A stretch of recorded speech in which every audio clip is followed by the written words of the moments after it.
everyone, and welcome to January's Nature Crafts with Angel. That's me. I'm Angel Ehlers, and today we're going to learn how to make a really cool nature craft called a clay impression mobile.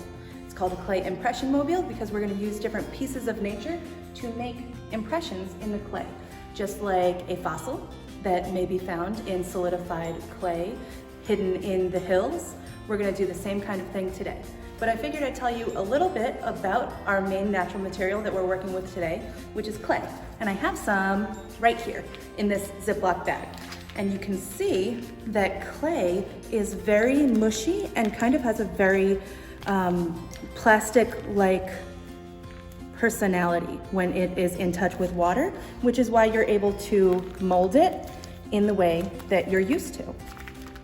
Clay is very similar to a very common kids craft toy called Play-Doh.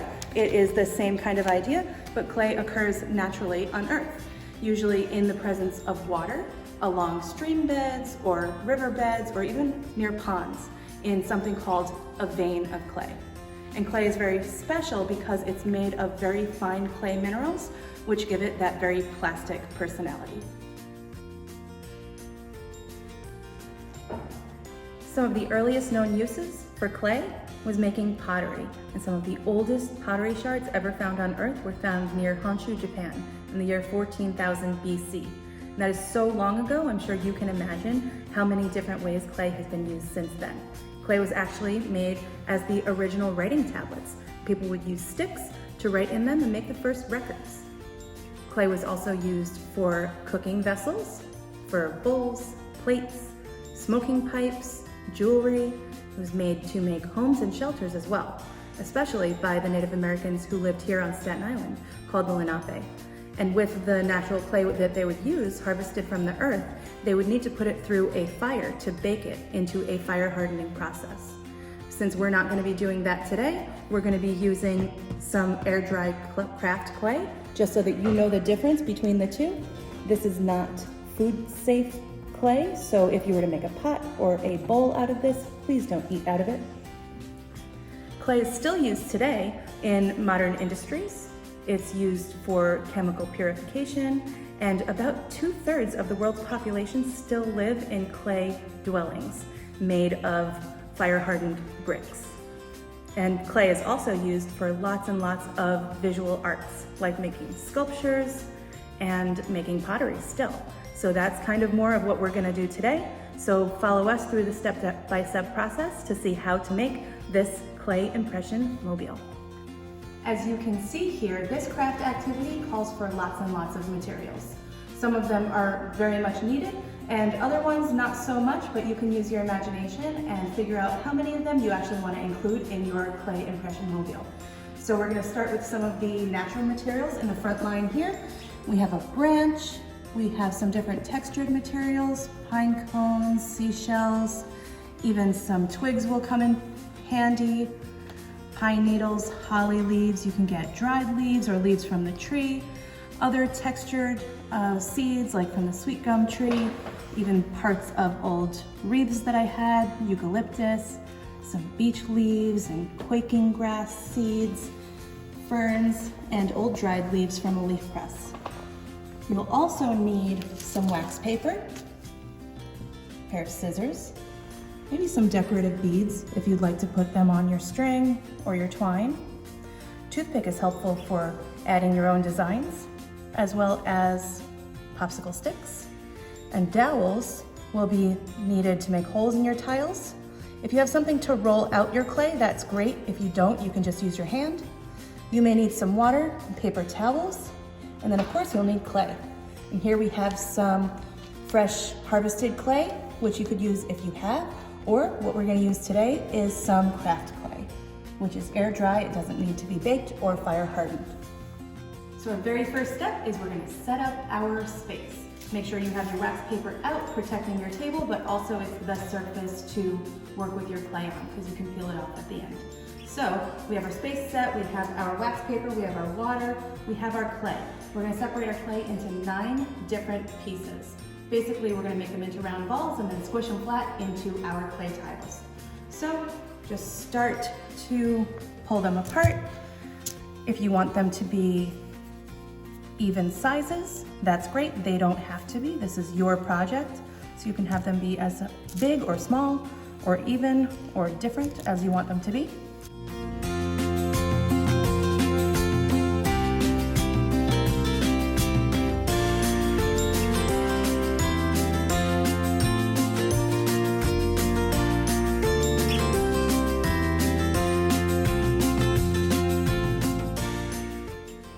And there we go. 1, 2, 3, 4, 5, 6, 7, 8, 9. Perfect. Now it's time for step 2. Now that we have our 9 equal segments, we're gonna pick one very special lucky ball and start to squeeze it flat. We're gonna put it right on the wax paper, squeeze it flat with our palm, and then we can use our fingers to make it a little flatter. You can continue to use your hand, or if you have something like a rolling pin or a wooden dowel or even a bottle, you can start to use that to evenly roll out your clay to the size that you want it to be. Just be sure that you're not rolling it much thinner than 1/4 of an inch, or by the time it dries, it will start to crack and be really brittle. I want mine to be about that big. That's a really nice size. And the first kind of clay tile that we're gonna do is a clay impression tile.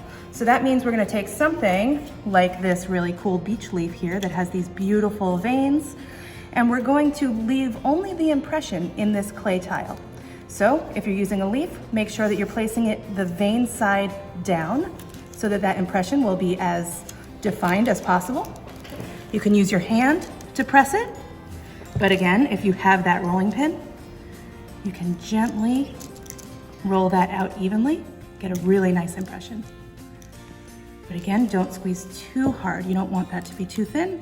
Then gently start to peel away your leaf and see that incredible impression of the veins left behind. So that's the first kind of clay tile we're gonna do. We're gonna move on to the second one right now. To clear the space for working on another tile, gently peel that last tile up and just move it to the side. Take up your second very special lucky clay ball, squish it flat in your hands, do the exact same process, roll it out to the shape that you want it to be, and then we are going to work on the nature's fossil tile. So again, no less than 1/4 of an inch thick, or else it'll be too brittle to hang. And then we can pick something to stick right to our tile that's gonna stay there and not move. And I'm gonna use these really cool quaking grass seeds that when they're loose like this, they kind of quake around in the wind. What we're gonna do is just push them into our clay, but make sure it's in the pattern that you want it to be. And if your clay is a little bit too dry, you can always add a little bit of water to it and make it more like a glue substance. But I'm gonna move these seeds out so that they stay in the pattern that I put them in, making indents with my fingers so that they stay just like that. Then even if you have extra ones, you can add them to the side. You can put lots and lots of pieces of nature on your tile, or you can just do one piece. You can mix and match, it's totally up to you. So for our third type of tile today, we're gonna make a freehand design tile. Because although nature is beautiful and incredibly inspirational, I bet you have some really great creative ideas as well. You're probably really talented. So we're gonna do the same exact process, roll out our clay using either our palm or a rolling pin or a bottle, whatever we have. And it's okay if the edges are cracking like that. I'm actually gonna change the shape of my tile here because you can do whatever you want. You can make it the shape of a flower. You can make it the shape of a heart. You can make it a square. You can make it an oval. You can make it a star. Pretty much anything that your imagination can think of.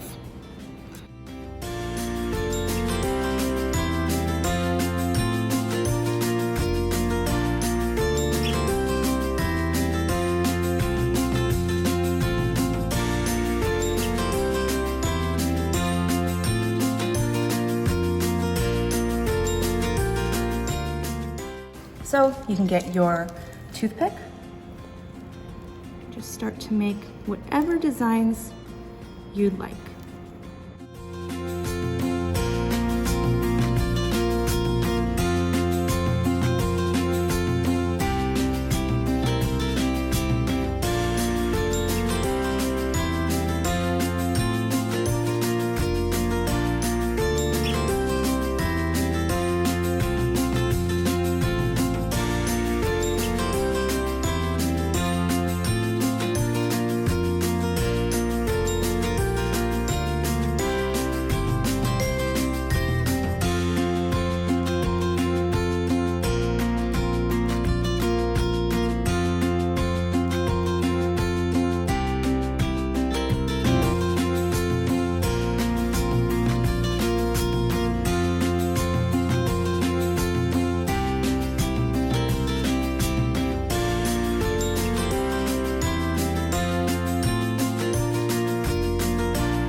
So you've done it, great job. You have decorated all of your 9 tiles, and now, before that clay dries, you need to make sure to poke some holes in the tiles so that when it dries, you'll have a space to tie the string through.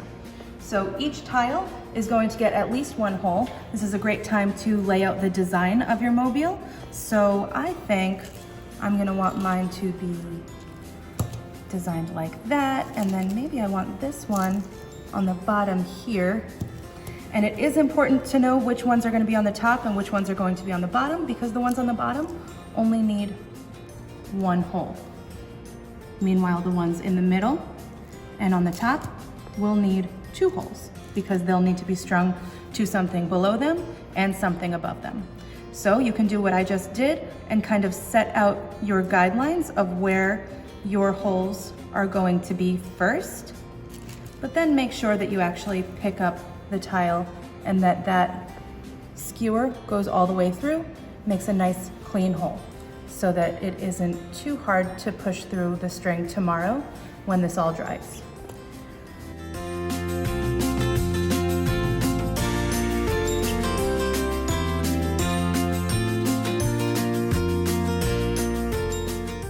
And there's something important about the center tile on the bottom, because that one will also need a hole on the top and the bottom, unlike the other 2 tiles. So I'm going to put 1 hole here, and then I'm going to put 1 hole here, because what we're gonna do is we're going to string a pine cone to the bottom of that center strand.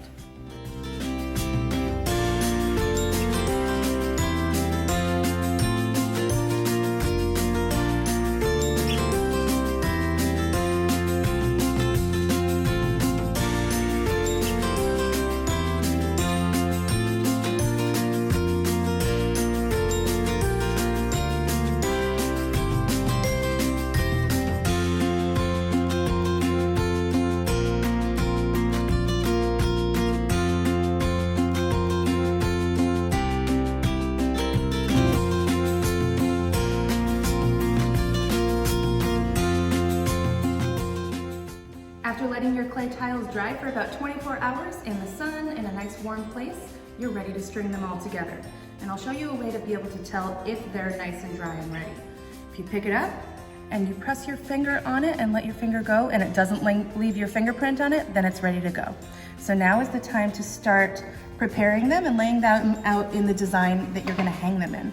So just remember that the tiles with 2 holes, 1 on top and 1 on the bottom, will have to be in the middle or on the top.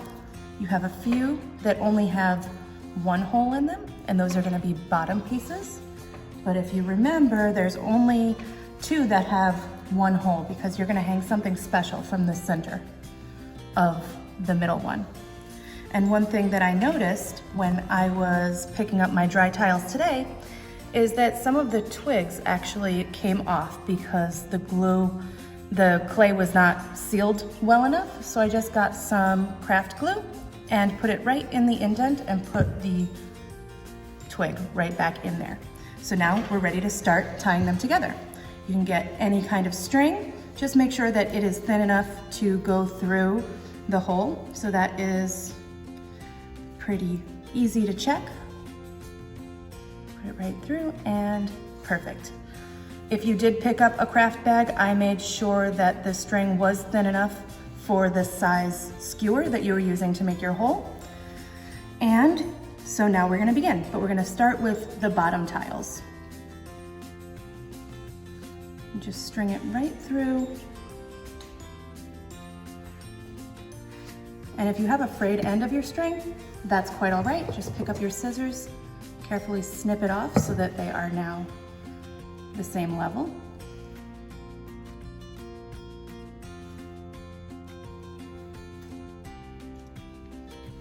And then we're gonna make a simple square knot. So that is just like if you're tying your shoes, the first knot that you make there.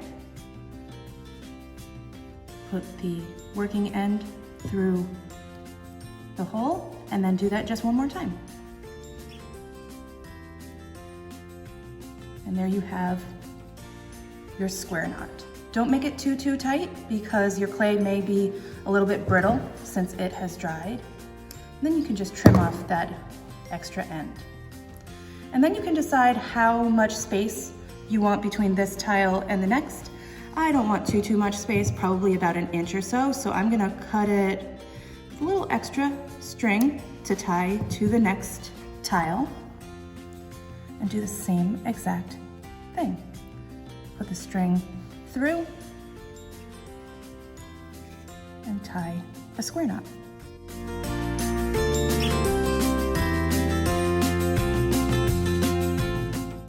And you can practice and just make sure that the string and the clay are working well together, and that looks pretty great. So we're just gonna continue to do this with all of our tiles until all of the strands are strung together.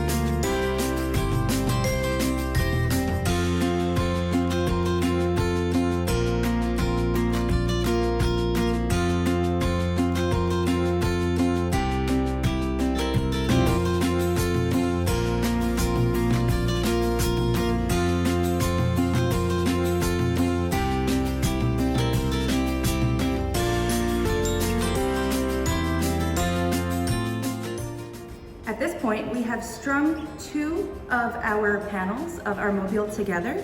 We have the third to go, and I brought in the branch to show you that this will be the top of my mobile.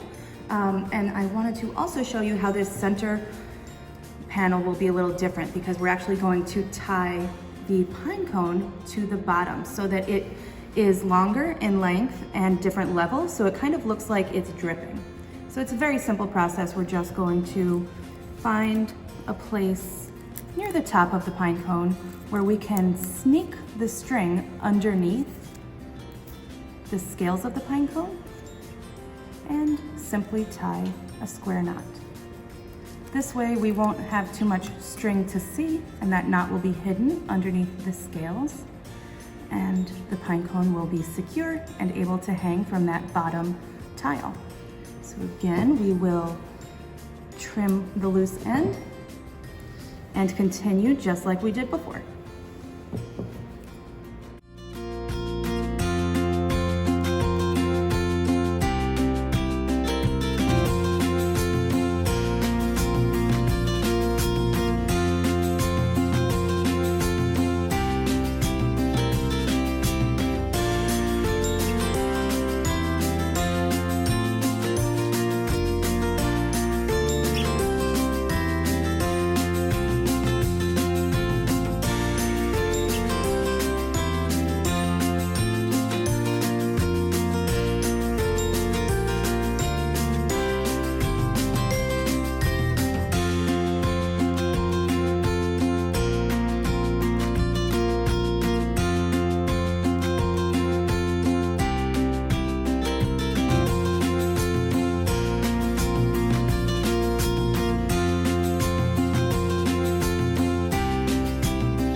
Now that we've connected all of the clay tiles by strings to each other and they're in their lines, we're ready for one of the final steps, and we're going to tie the top strings to the branch. And we're just gonna make sure that there's enough room on the outside so that when we tie our twine to it, that it's not interfering with those strings. So I'm gonna choose to space them evenly, and I'm going to wrap the string around a few times and then just tie a square knot again.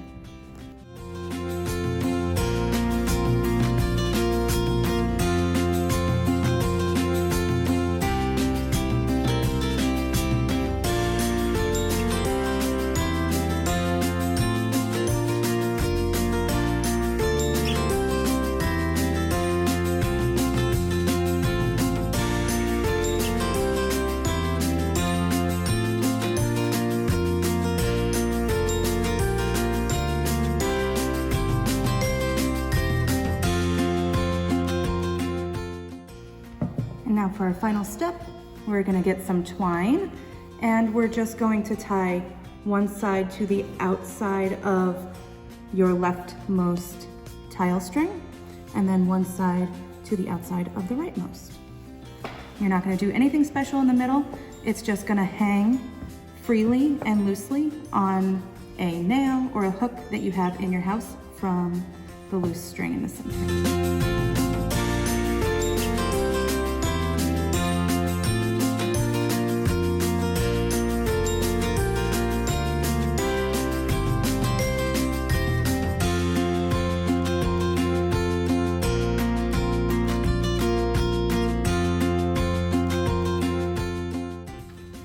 There we have it.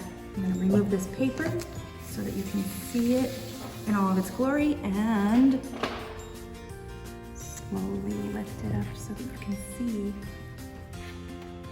how my mobile came out. And yours will probably come out in a similar way, but it'll be organic and unique to you and your creative craft style, and it'll reflect the different pieces of nature that you chose and the ones that you chose from the packet that was included in this video. And we would love to see some pictures or videos of your process. As always, you can send pictures through to our email address at sigreenbelteducation@gmail.com. Be careful with your clay tiles, always. We also have other virtual programs, including craft programs, family science night, virtual hikes, all available at sigreenbelt.org. And always check out our Facebook and Instagram pages. And don't forget our YouTube channel for more programs just like this. Thanks so much for coming along, and happy crafting.